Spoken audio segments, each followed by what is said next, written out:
Hey guys, what's up? And welcome back to Cross the Line. I'm Andrea Renee. You can follow me on Twitter at Andrea Renee. And don't forget to follow at Street Fighter as well. We have got a special guest in the studio today. Street Fighter X Tekken's Senior Product Manager, Matt Dahlgren, is here, and he's going to give you guys an exclusive first look at the new gem system.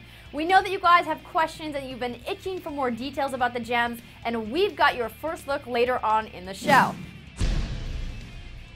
So this is the point of the show where we talk about the contest. That's right, the Facebook contest on our Facebook page, facebook.com/StreetFighter. You guys put up some really awesome photos for round 2 for the Crossing is the New Planking contest. And now round 3 is open and it's called War Paint.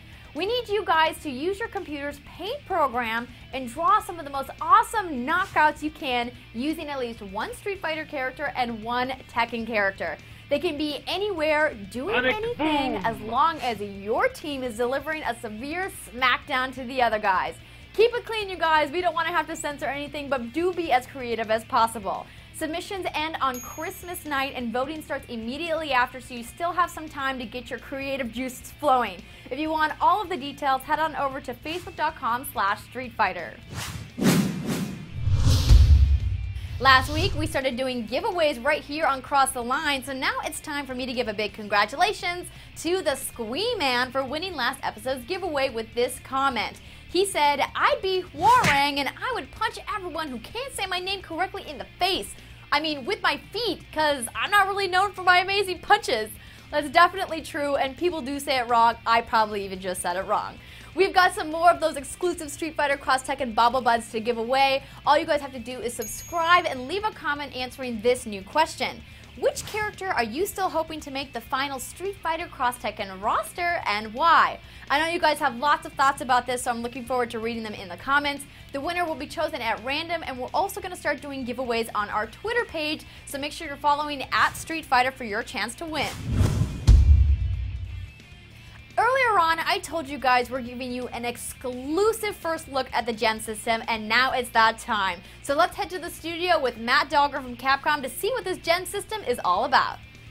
Today, we have a very special treat. We have Matt Dahlgren in studio with us.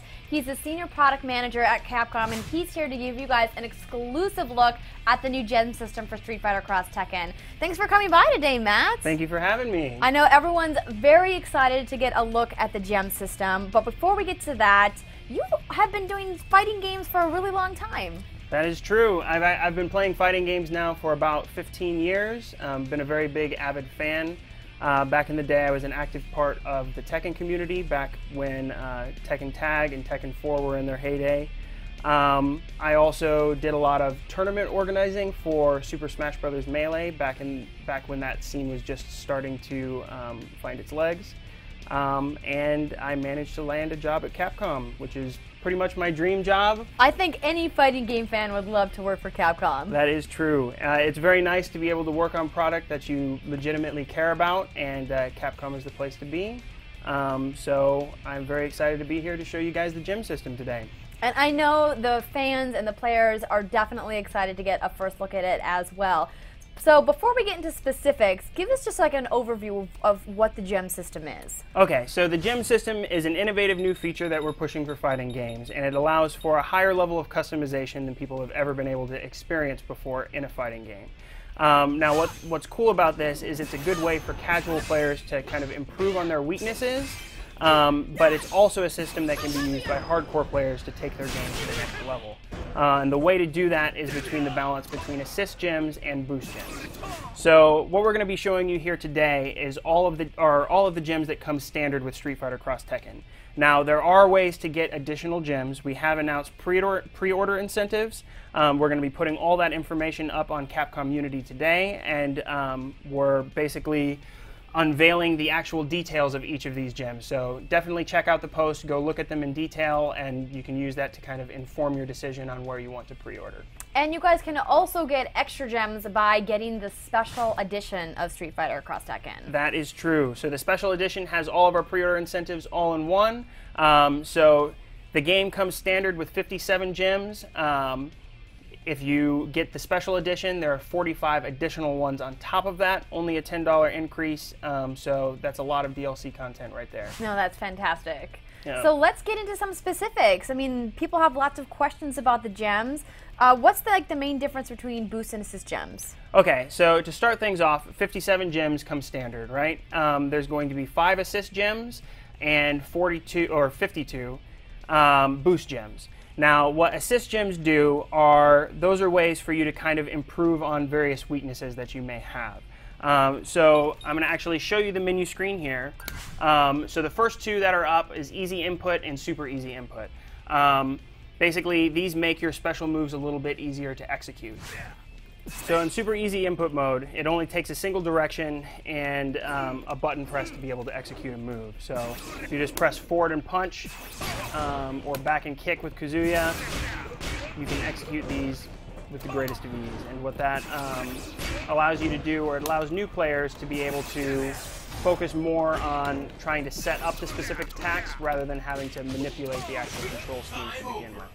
Now, one thing I want to show you is the fact that for super easy input mode, what it does is, since the forward and attack button may take the place of like another attack that would have had that, you can see what I'm going to do is I'm going to show you the command list for Kazuya. Here, you can see at the bottom there's different button commands, so you can see the different inputs for them. So for easy, this is right now normal, so you can see up at the top the misstep is forward, neutral, down, down, forward. Now if I go to easy commands, now it's just going to be forward, neutral, down, forward. Then if I go to super easy, which is triangle, now it's just forward and down, forward. One thing to note here is in super easy input mode, if I go over to unique attacks,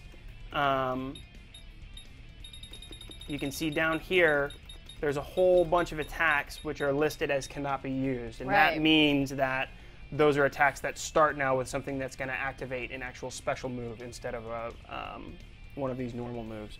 So you can see going to easy commands, they all come back because the easy commands are a little bit harder to do. So people may think that may be overpowered, but one thing that people aren't taking into consideration is that all assist gems have drawbacks associated with them. So anyone that equips the easy input or super easy input gem is going to have a negative 10% attack decrease to their fighter. So naturally, that's a pretty hefty handicap, so a good player that can execute special moves without assistance is most likely not going to want to play these gems. The other gem that has a 10% attack decrease is going to be the cancel assist, which you can see right here. That makes your special move cancels a little bit easier to do, so players that are going to start being able to string combos together, this is a good thing for them to equip to make that a little bit easier. And I've noticed that these don't have any conditions, so they're active from the beginning of the match? Yes, so assist gems are active all the time, and the drawback is active all the time at the same time as well. So you're always going to be doing 10% less damage in your battle if you have an assist. Definitely something to take in consideration when you're equipping assist gems, for sure. For sure, yeah. Now the last 2 assist gems are auto throw escape and auto block. When these were first announced, people kind of assumed that you'd be able to block every attack in the game, but that would obviously be broken. So the drawbacks associated to these are attached to your cross gauge. So for instance, with auto throw, if someone throws you and you don't naturally break it, then you will break it, but you'll lose 1/3 of your cross gauge. For auto block, if there is a move that you would have been able to block but failed to do so, the game will automatically block it for you, but you'll lose 1/3 of your cross gauge. It sounds pretty powerful, but the cross gauge is really an essential component of being able to do a lot of damage. It allows you options to be able to tag safely. It also allows you to have enough meter to pull off cross arts, which are the most damaging attack in the game. So for instance, if you have the auto block gem equipped, every time you would have naturally gotten hit, your gauge is going to be decreasing all the time. So you're not likely to be able to get to the point where you have a full cross gauge to be able to execute one of those attacks. So if you don't know how to block, you're just never going to be able to do a power move, essentially. That is very true. But it's you kind will of like be a teaching tool, a little bit. It is. It will allow you to stay in the game a little bit longer, but it definitely nerfs some of your attack options at your disposal. All right, so let's talk about some of these awesome boost gems. Okay, so boost gems are really the bread and butter of the gem system and what people will be doing to take their game to the next level. So to go over and show you the different categories, there's 5 different categories of boost gems. Attack, defense, speed, vitality, and cross gauge.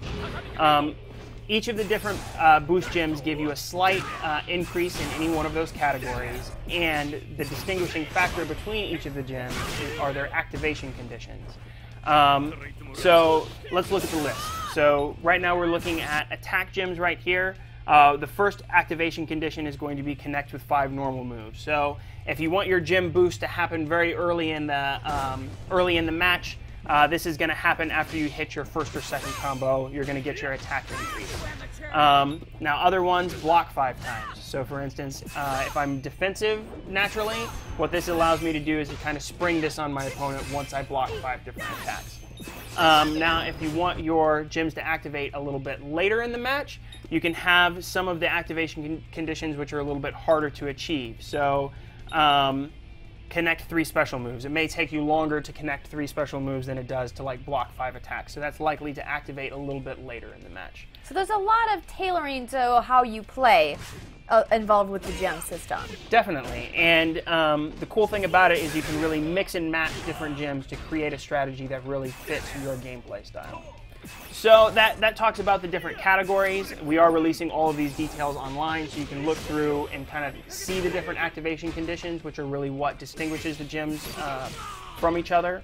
But what I'd like to do now is show a couple preset things that we've thrown together and kind of explain how you can put all of this together and kind of have a strategy that fits your style.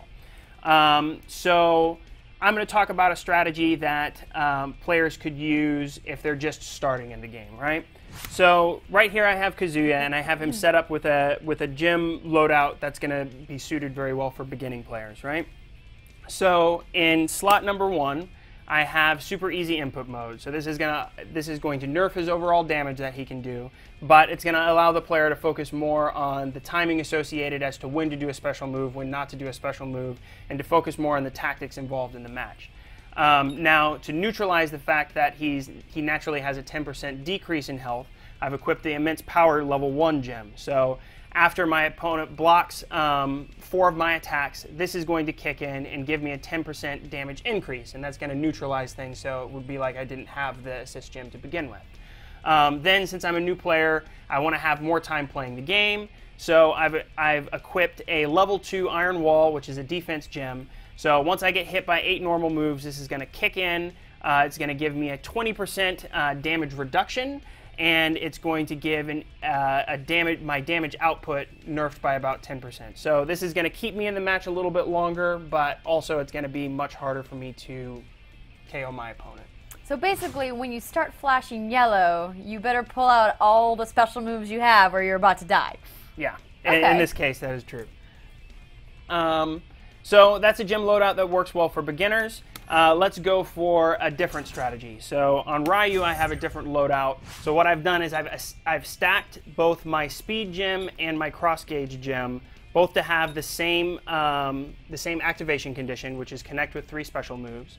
And those are both going to kick in at the same time. So for instance, I would play with Ryu. I'd throw 3 fireballs. Once my 3rd fireball hits, then both of these are going to kick in. Since I have my added speed increase, I'm going to be able to build cross meter even faster. Then what I'm going to have is in the number 3 spot, I have connect with 10 normal moves, and I have a level 2 immense power gem. So that's going to give me a plus 20% damage output for 15 seconds. It will nerf my speed for by 10% for the same amount of time, but once I will have been able to accumulate enough meter to get a full cross gauge, then I can activate my immense power gem, hit something very powerful like a cross arts, and that's going to likely finish off your opponent. So that shows something for a little bit intermediate. Now I'm going to show kind of how you can set a trap for your opponent. So I'm going to go select Ken here. Now one of the things that's interesting about the gem system is when you start a match, you can see what gem categories that your opponent has picked, but you can't see their actual activation conditions. That's hidden, and only you know that. So what I've done with this loadout is I've stacked all 3 of mine to be the same condition. So I've got an attack, speed, and defense boost, all which are going to give me 10% right when I block 5 times. So if I start the match off playing a little bit defensively, once I block 5 times, I'll activate all 3 at the same time, giving my character a very strong boost, which then will allow me to kind of pounce on them and catch them off guard. So you can see with those 3 different loadouts, which I've explained, a lot of different variety of tactics that you can use utilizing the gem system. Everything all ends up being between like a 10 to 30% stat bonus, so it's not going to be overly overpowering, but it definitely will affect the way that people play their characters. Now, how many different custom loadouts can you have per character? So you do everything through the customize screen, which I just showed you here. Every single character has 2 different save slots. So you can have kind of a primary gem loadout and a secondary gem loadout. And you select between those on the character select screen. So I know a lot of people, when you guys first made the announcements about the gems, were concerned about the ability to not have them equipped. Is it true that it's mandatory to use the gems? It is actually not true. So you can unequip gems if you want to, but the gem system is a very fundamental part of the game. So it's going to give you various stat increases, so there's not really any reasons that you're going to want to take that away from you. But players can unequip it if they want, but if they're going to be playing online, there's not going to be any sort of sorting to allow you to play with other non-gem players, because we do feel the gem system is a integral part of the game. So basically, if you don't want to play with the gems, you're just forcibly giving yourself a handicap. Exactly. So now that you kind of have the lowdown as to how the gem system works, let's jump into a match and we can see it in action, and I'll explain what happens as it goes along. All right, I'm ready. Let's get some gem action on. Let's do this. All right, so at the bottom of the screen, you're going to be able to see the different gem indicators right next to the cross gauge. On the right-hand side, you can see that the assist gems are always actives, which is why they're continuously blinking. All right, now we can start playing. So right now with Ken, I've got my trap set up. So if I block a few moves, then I'm going to activate all 3 of my gems at the same time, which I just did right there. Then spring on your opponent. I'm going to want to take advantage of this as much as I can. Oh, that just got hit. Until that runs out.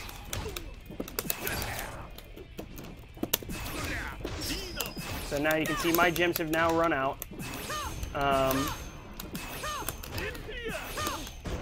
Taking very good advantage of that easy input mode, putting the pressure on. Got the double palm down. That's right. All right, right now you can see you have a attack gem which is enabled, which is why your character is glowing red. I'm tagging Ryu in. None of my gems are active just yet. Good tag.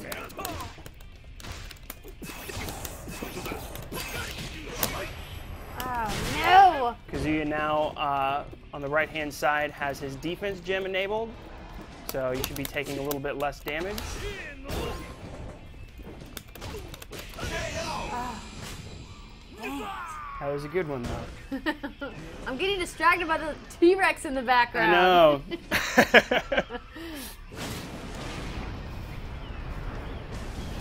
All right, so for round 2, all of your gems then reset, but you get to keep your cross gauge. Right now I have a full cross meter, so I'm going to probably want to set up a team cross arts, which is going to be Aura. I'm going to use one in the face. They did right there. Oh, yes. Very nice one. Thank you. I was waiting for that. There we go. Now's my revenge. That's some pretty impressive revenge. Yeah. I probably shouldn't have tagged out because his gem was active, but he was getting a little low on health there. Yep. So you can see with Ken, I now have all 3 of my gems active yet again, so I want to try to take advantage of this as long as I can. You actually have the same. You have both your attack and defense gems enabled. There we go. Oh, I wasn't watching the meter. Got me slacking. It was a good game, though. All right, so you guys just got an amazing detailed look at the gem system. Matt, thank you so much for coming by today and showing it to us. I know the folks out there probably want to know when they can get their hands on the gem system. So what I showed you today is a sneak peek. We are going to be taking the game around with the gem system enabled in January timeframe. In true Capcom fashion, we'll try to take it to as many events as possible to make sure people can get their hands on time with it and get themselves familiar with gems. That does it for this episode. Big thank you to Matt for dropping by and giving us a better look at the gem system. I know you guys had lots of questions, so hopefully most of them were answered. Don't forget to rate, subscribe, follow us on Twitter, and like us on Facebook at facebook.com/StreetFighter. We'll be taking a little bit of a holiday break, but we'll be back in the new year on January 5th. Until then, happy holidays, and don't forget your Street Fighter X Tekken pre-order. I'm Andrew Renee, and I'll see you guys in a few weeks right here on Cross the Line.